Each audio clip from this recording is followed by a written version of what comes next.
Αρκετοί στις μέρες μας, όταν σκέφτονται διαφήμιση, πηγαίνει το μυαλό τους στο digital.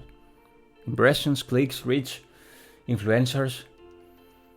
Και κάπου εκεί ξεχνάμε κάτι πολύ βασικό. Ότι ο πελάτης ζει, κινείται και μετακινείται στον πραγματικό κόσμο. Και η υπαίθρια διαφήμιση παραμένει ένα από τα πιο σταθερά μέσα προβολής και διαφήμισης. Όχι γιατί είναι παλιά, αλλά γιατί λειτουργεί διαφορετικά. Και μέσα στο συγκεκριμένο βίντεο θα γνωρίσουμε τους 10 βασικούς λόγους που την καθιστούν τόσο αποτελεσματική. Νούμερο 1. Μαζική αναγνωρισιμότητα. Προσεγγίζει καθημερινά χιλιάδες κυριολεκτικά ανθρώπους. Νούμερο 2. Και για μένα το σημαντικότερο. Καθολική κάλυψη κοινού. Αφορά όλες τις ηλικίες και όλα τα κοινά. Είτε έναν 17χρονο που μπορεί να είναι με το πατίνι του, είτε έναν 65χρονο που κινείται με το αυτοκίνητό του και θέλει να ενημερωθεί για το νέο μοντέλο αυτοκίνητου που θα βγει στην αγορά. Νούμερο 3. Συνεχής επανάληψη. Το μήνυμα επαναλαμβάνεται καθημερινά χωρίς επιπλέον κόστος. Νούμερο 4. Παρουσία στην πραγματική ζωή. Το brand εμφανίζεται εκεί που κινείται το κοινό.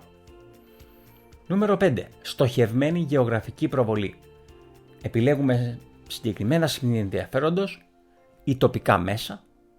Μπορεί να είναι τοπικές στάσεις λεωφορείου, μπορεί να είναι τοπικά ταξί κλπ. Κάτι πάρα πολύ καλό στην περίπτωση που θέλουμε να ανοίξουμε ένα νέο φυσικό κατάστημα στην περιοχή. Νούμερο 6. Ενίσχυση αξιοπιστίας. Η φυσική παρουσία δημιουργεί αίσθημα κύρους. Νούμερο 7. Μη παρεμβατική επικοινωνία. Δεν διακόπτει την εμπειρία του κοινού. Κάτι που εν αντιθέσει κάνει σε πολύ μεγάλο βαθμό η ψηφιακή διαφήμιση. Νούμερο 8. Μεγάλη διάρκεια έκθεσης. Το μήνυμα παραμένει ορατό για μεγάλο χρονικό διάστημα. Νούμερο 9. Σύγχρονες δυνατότητες προβολής. Digital panels, βίντεο που ενισχύουν την επίδραση. Νούμερο 10. Σταθερότητα και συνέπεια.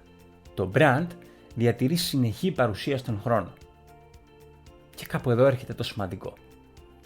Η υπαίθρια διαφήμιση ενδεχομένως να μην είναι για όλους. Και ναι, σε κάποιες των περιπτώσεων έχει υψηλό κόστος.